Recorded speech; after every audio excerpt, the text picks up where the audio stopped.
Technique easy এডুকেশনের পক্ষ থেকে শুভেচ্ছা অভিনন্দন। উচ্চতর গণিতের আরো একটি নতুন ক্লাসে ফিরে এসেছি। আমরা আজকের ক্লাসে টাইপ 12 অর্থাৎ সরল রেখার ছেদ বিন্দুর স্থানাঙ্ক নির্ণয় করার চেষ্টা করব। আমরা পড়ছি উচ্চতর গণিতের 11 নম্বর অধ্যায় অর্থাৎ স্থানাঙ্ক জ্যামিতি বা কোঅর্ডিনেট জিওমেট্রি। তো এই টাইপে আমাদের কোশ্চেন থাকছে, বেশ কয়েকটি কোশ্চেন থাকবে। আমরা এই টাইপের কোশ্চেন সলভ করার পরে এই ধরনের যে কোনো প্রশ্ন তুমি পরীক্ষায় কিন্তু সলভ করতে পারবা, এবং এই প্রশ্নগুলো কিন্তু গুরুত্বপূর্ণ। 25 সালে দিনাজপুর বোর্ডে আসছে, মাদ্রাসা বোর্ডে আসছে, মাদ্রাসা বোর্ড 19 সালে আসছে। তা আমরা 1 বাই 1 প্রত্যেকটা কোশ্চেনকে সমাধান করতে চাই।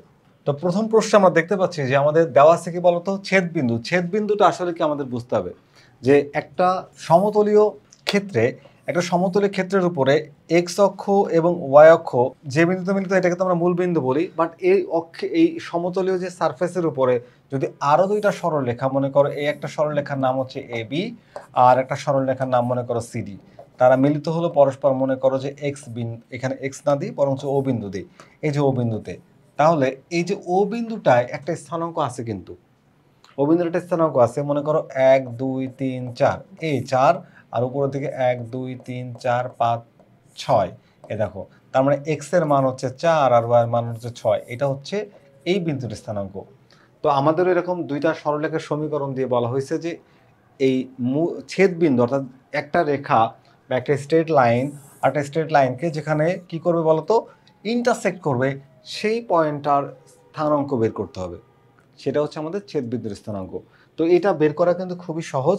যখন আমাদের দুইটা সমীকরণ দিয়ে দিবে, আমরা যদি সমীকরণ দুইটাকে একটু কম্পেয়ার করি, যে y equals to x plus 5, এটা আমাদের ইকুয়েশন নাম্বার 1, আর y equals to minus x plus 5, এটা হচ্ছে ইকুয়েশন নাম্বার 2।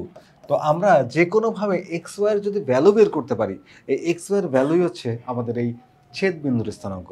তো এক্স এর ভ্যালু কিভাবে বের করতে পারো, তুমি চাইলে এটা ক্রস মাল্টিপ্লেকশন পদ্ধতিতে বা ইলিমিনেশন পদ্ধতিতে, অর্থাৎ আর গুণন, প্রতিস্থাপন, অপনয়ন অথবা যোগ বিয়োগ, যে কোনোভাবে তুমি এই এক্স ওয়াই এর মান বের করতে পারলেই এই ছেদ বিন্দুর স্থানাঙ্ক পেয়ে যাবা। তো আমি খুব সহজে এটাকে দুইটা সমীকরণকে শুধু যোগ করে দিলে ছেদ বিন্দুর স্থানাঙ্ক পাবো। দেখো, প্লাস এক্স মাইনাস এক্স কাটা, ওয়াই ওয়াই যোগ করলে 2y ইকুয়ালস টু 5 আর 5 10, এখানে পাঠিয়ে দাও, তাহলে পাঠিয়ে দিলে কি হচ্ছে, ওয়াই ইকুয়ালস টু আমি পাচ্ছি 5। ওয়াই এর মান কত পাইছি বলো তো, 5। এই ওয়াই এর মানটা যে কোনো একটা ইকুয়েশনে পাঠিয়ে দাও, ধরো 1 নম্বরে বসাবা, তাহলে 5 ইকুয়ালস টু এক্স প্লাস 5, তাহলে এই 5টাকে ওই পাশে পাঠাও, এ প্লাস এই পাশ থেকে মাইনাস হয়ে যাবে, তার মানে এক্স ইকুয়ালস টু 0, এক্স এর মান পাচ্ছ 0 আর ওয়াই এর মান পাচ্ছ 5, এইটাই হচ্ছে ছেদ বিন্দুর স্থানাঙ্ক, 0 আর 5। তাহলে আমাদের অ্যান্সার কি, প্রথম কোশ্চেনের অ্যান্সার অর্থাৎ এই টাইপের প্রথম প্রশ্ন, মানে আমাদের কোশ্চেন নাম্বার 80, এর অ্যান্সার হচ্ছে 0 আর 5, যেখানে এক্স এর মান হচ্ছে 0 আর ওয়াই এর মান হচ্ছে 5। আমরা যদি পরের সমীকরণটাকে দেখি, তাহলে এখানে আমরা যেটা পাচ্ছি, তোমার সমীকরণ আছে হচ্ছে 2x minus Y equals two 10, এটাকে ধরো 1 নাম্বার ইকুয়েশন, আর x minus plus 2y equals to 5, এটা হচ্ছে 2 নাম্বার ইকুয়েশন। আচ্ছা, তো আমি যদি একটু মডিফাই করি ইকুয়েশনগুলোকে, মডিফাই করা বলতে তোমার এক্স ওয়াইয়ের ভ্যালু তো আমাকে এখানে বের করতে হবে। তো আমি এক্স বা ওয়াই একটার মান বের করতে চাইলে আর একটার মানকে বাদ দিতে হবে। কি করতে হবে, একটার মান বের করতে চাইলে অন্য একটিকে বাদ দিতে হবে। ধরো আমি যদি এক্সকে বাদ দিতে পারি তাহলে ওয়াইয়ের মান পাবো, আর ওয়াইকে বাদ দিলে আমি এক্সের মান পাবো। এখন খেয়াল করো, 1 নাম্বার ইকুয়েশনটাকে যদি তুমি 2 দ্বারা মাল্টিপ্লাই করো, তাহলে এটা হয়ে যাবে কি বলতো, এটা হবে 4x minus 2y equals two 20, আর এইখানে যদি তুমি কিছু করার দরকার নেই, কারণ ওয়াই মিলে যাচ্ছে, x plus 2y equals to 5, এই যে, তাহলে আমরা এই যে সমীকরণ দুটাকে যোগ করি, তাহলে এইটা আর এটা কাটা যায়, এখানে হয় কত বলতো 25, আর x হয় এখানে কত 5x, তাহলে 5x ইকুয়ালস টু 25 হলে x এর ভ্যালু কত হয়, x ইকুয়ালস টু তোমার হয় কত, x ইকুয়ালস টু 5 হয়।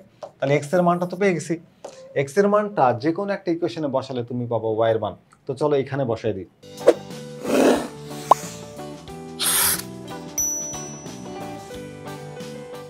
ধরো এক্স এর মানটা এখানে যদি তুমি বসায় দাও, তাহলে এক্স এর মান কত বের করছো, 5, 2 নম্বরে বসালাম, প্লাস হচ্ছে 2y ইকুয়ালস টু কত 5, তাহলে এই 5টাকে ওই পাশে পাঠাও, তাহলে 2y ইকুয়ালস টু 0, তাহলে y ইকুয়ালস টু 0, y এর মান কত পাচ্ছি 0, তার মানে স্থানাঙ্ক হচ্ছে x এর মান 5 আর y এর মান 0, এটাই হচ্ছে আমাদের যে এই দুইটা সরলরেখার ছেদ বিন্দুর স্থানাঙ্ক, কত পাচ্ছি 5 আর 0।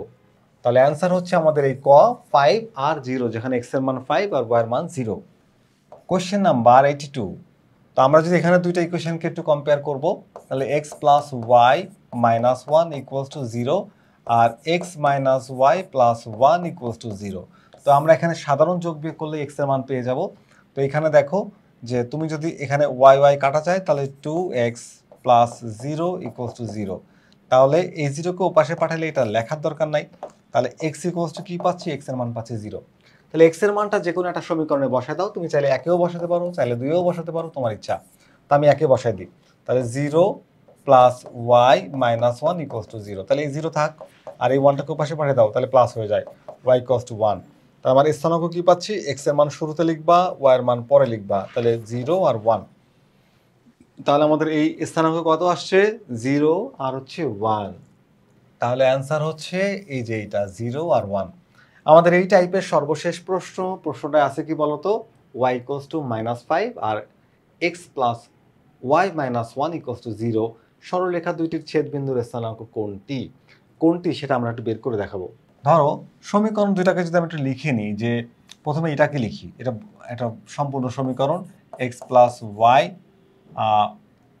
Minus one equals to zero. তো তুমি চাইলে এখানে X plus one equals to one, X plus Y equals to one লিখতে পারবা, সমস্যা নাই। আবার তুমি চাইলে এই পাশে লিখেও দাও, সমস্যা কি। ওকে, আচ্ছা আমি এখানে কি করি, এই ওয়ানটাকে ওই পাশে পাঠিয়ে প্লাস করে দিই, এটা এক নম্বর সমীকরণ। আর দুই নম্বরে আছে হচ্ছে তোমার হচ্ছে Y equals to minus five. তাহলে আমার কি দরকার, এক্স এর মান দরকার, তাই না? এক্স আর ওয়াই এর মান দরকার। তো ওয়াই এর মান তো তুমি দেখতেই পাচ্ছ মাইনাস ফাইভ, তো এক্স এর মানটা লাগবে। তো এখানে এক নম্বর সমীকরণে তুমি ওয়াই এর মানটা বসায় দাও। তাহলে এক্স এখানে হচ্ছে মাইনাস ফাইভ, দেখো ওয়াই এর মান মাইনাস ফাইভ তুমি জানো। তাহলে x minus five equals to one. তাহলে এক্স ইকুয়ালস টু এই মাইনাস ফাইভকে ও পাশে পাঠাও, তাহলে one plus five equals to six. তাহলে এক্স এর মান কত পাচ্ছ, সিক্স। তাহলে এক্স এর ভ্যালু হচ্ছে সিক্স, আর ওয়াই এর ভ্যালু তো কোশ্চেন দেওয়াই আছে মাইনাস ফাইভ। তাহলে স্থানাঙ্ক কি হবে, সিক্স আর মাইনাস ফাইভ। এইটাই হচ্ছে আমাদের এই ছেদ বিন্দুর স্থানাঙ্ক দুইটা সরলরেখার, সিক্স মাইনাস ফাইভ। তো সিক্স মাইনাস ফাইভ কোথায় আছে বলো তো, এই দেখো কোশ্চেন ঘতে অর্থাৎ চারে। 83 নম্বর কোশ্চেনের অ্যান্সার হচ্ছে চার। তাহলে এই প্রশ্নের সাথে সাথে আমাদের এই যে টাইপটা আমরা সমাধান করলাম, দুটি সরলরেখা ছেদবিন্দুর স্থানাঙ্ক নির্ণয় সংক্রান্ত যে প্রশ্নগুলো ছিল সেই প্রশ্নগুলো সমাধান করলাম। নিশ্চয়ই তোমরা এই সমাধানগুলো বুঝতে পেরেছো। পরবর্তী ক্লাস দেখার আমন্ত্রণ জানিয়ে আপাতত বিদায় নিচ্ছি। আল্লাহ হাফেজ।